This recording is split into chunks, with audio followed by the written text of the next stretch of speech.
இவங்க சொன்னது எல்லாம் நம்பி நான் அவர் மேல சந்தேகப்பட்டது, அவர் மேல கோவப்பட்டது எல்லாமே தப்புதான். யார் என்ன சொல்லியிருந்தாலும் அந்த மனுஷனை நான் சந்தேகப்பட்டிருக்க கூடாது. எல்லாம் ஏன் தப்புதான், ஏன் தப்புதான், ஏன் தப்புதான், தப்புதான், ஏன் தப்புதான். சாரதா என்ன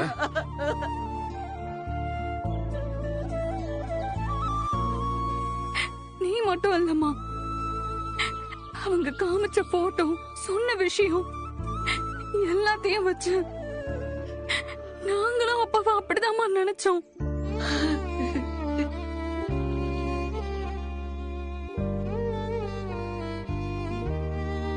எப்படியோ இப்ப அப்பாக்கு வேற ஒரு குடும்பம் எதுவும் கிடையாது, நமக்கு அவர் எந்த துரோகமும் செய்யலங்கிறது இப்படி வெட்ட வெளிச்சமா தெரிஞ்சிருச்சுல்ல.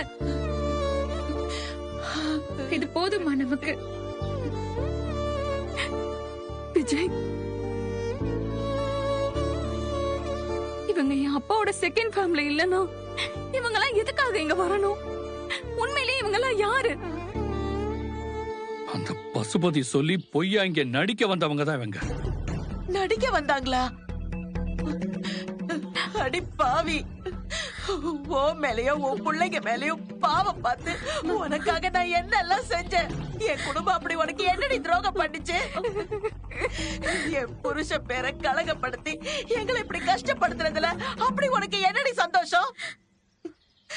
எதுக்காக எல்லாரும் சேர்ந்து இப்படி ஒரு நாடகம் ஆடினீங்க?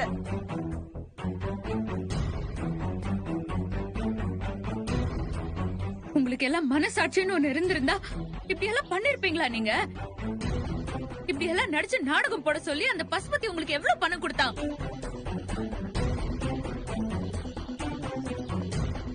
ஏமா, நீயும் ஒரு பொம்பளை பிள்ளைய பெத்தவ தானே?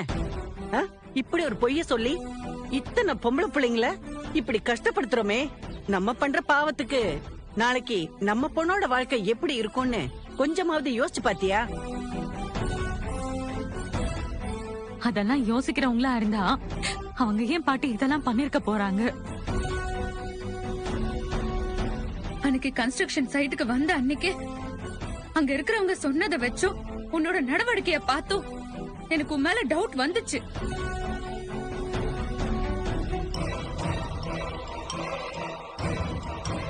கன்ஸ்ட்ரக்ஷன் வேலையெல்லாம் நல்லபடியா நடத்துறதுக்காக நீ வேலைக்கு சேர்ந்த மாதிரி எனக்கு படல. நடக்கிற வேலையெல்லாம் கெடுக்கிறதுக்காகவே நீ வேலைக்கு சேர்ந்த மாதிரி தான் எனக்கு தோணுச்சு.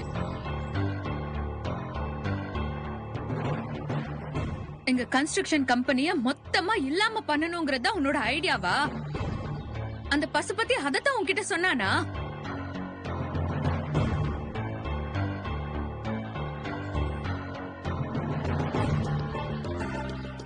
எங்க குடும்ப நிம்மதியையும் கெடுக்கணும், எங்க கம்பெனியை ஒண்ணும் இல்லாம ஆக்கணும், அதானே உங்க திட்டம்.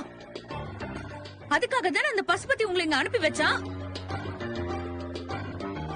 உங்க எல்லார் கோவமும் வேதனையும் எனக்கு புரியுது. ஆனா நாங்க ஏன் இத பண்ணணும்? எப்பேற்பட்ட சூழ்நிலையில அந்த பசுபதி கிட்ட நாங்க மாட்டிக்கிட்டோங்கிறத சொல்றதுக்கு எங்களுக்கு ஒரு சந்தர்ப்பம் கொடுங்க. இங்க பாரு, இதுக்கு மேல நீ சொல்ற எதையும் கேட்கறதுக்கு நான் தயாரா இல்ல. எனக்கு வர ஆத்திரத்துக்கு உன்னை அப்படி கழுத்தை நெரிச்சு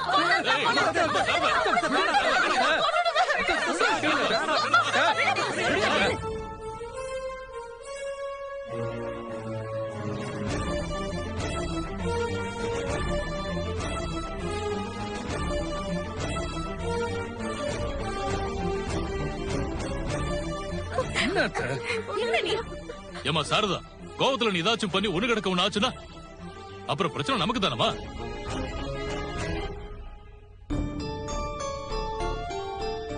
அவங்கதான் ஏதோ சொல்ல வராங்களே, என்ன சொல்றாங்கன்னு கேப்போமே.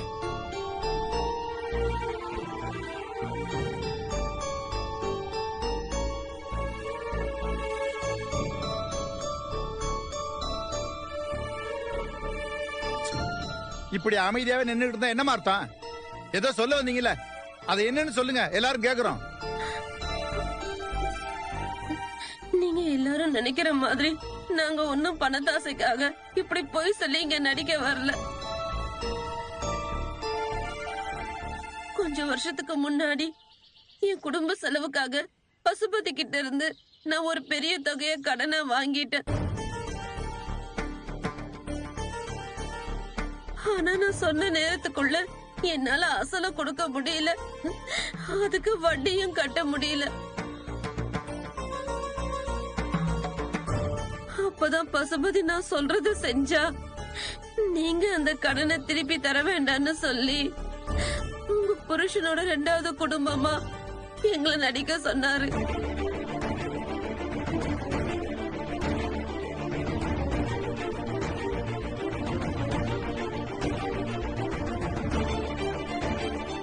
நாங்க இதுக்கு முடியாதுன்னு சொன்னா எங்களை கொன்றுவன்னு மிரட்டினாரு. கொன்றுவேன்னு மிரட்டினாருன்னா அவன் கையாலேயே அம்மா பையன் பொண்ணுன்னு 3 பேரும் செத்து தொலைய வேண்டியதானே.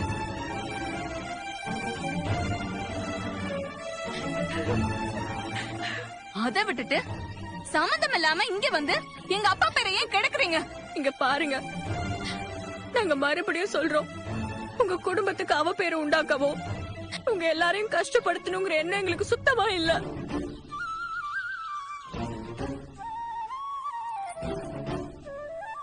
எங்க அம்மா சொன்ன மாதிரி இதெல்லாம் செஞ்சே ஆக வேண்டிய கட்டாயத்துக்கு நாங்க ஆளாயிட்டோம்.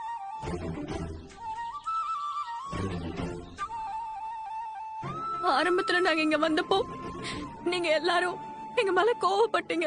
அதுக்கப்புறம் நீங்க எங்க குடும்பத்து மேல காட்டின அக்கறை, உங்களை ஒருத்தர எங்களை நினைச்சு எங்க கூட நல்லா பழகுனீங்க. உங்களுக்கு இப்படி ஒரு துரோகத்தை பண்றோமேன்னு எங்களுக்கே ரொம்ப குற்ற உணர்ச்சியா இருந்துச்சு. இருந்தாலும் எங்களுக்கு வேற வழி தெரியல. குற்ற உணர்ச்சியா இருந்துச்சா? இவ்வளவும் பண்ணிட்டு எப்படி உன்னால வாய் கூசாம இப்படி சொல்ல முடியுது? உங்க மேல எல்லாம் போய் நாங்க பரிதாபப்பட்டோம் பாருங்க. எங்க புதிய செருப்பால அடிக்கணும். ஐயையோ, இப்படி எல்லாம் ஒரு குடும்பத்துல பிரச்சனை வருமா என்ன? இதுல உங்களுக்கு சொத்துல பங்கு வேணுமாமே. ஒருவேளை உங்களை நம்பி நாங்க எங்க சொத்தை கொடுத்திருந்தா நைஸா அதையும் தூக்கிட்டு போயிருப்பீங்க. வீட்ல பங்கு கேட்டது இல்லாம ஏதோ எஸ்டேட் இருக்கு, அதுல பங்கு வேணும்னு கேட்டீங்களே. உண்மையிலேயே எங்க அப்பாக்கு அப்படி ஒரு எஸ்டேட் இருக்கா என்ன? எங்களுக்கு அதெல்லாம் ஒண்ணும் தெரியாது. அந்த பசுபதி சொன்னதுதான் நாங்க இங்க பேசணும் செஞ்சோம்.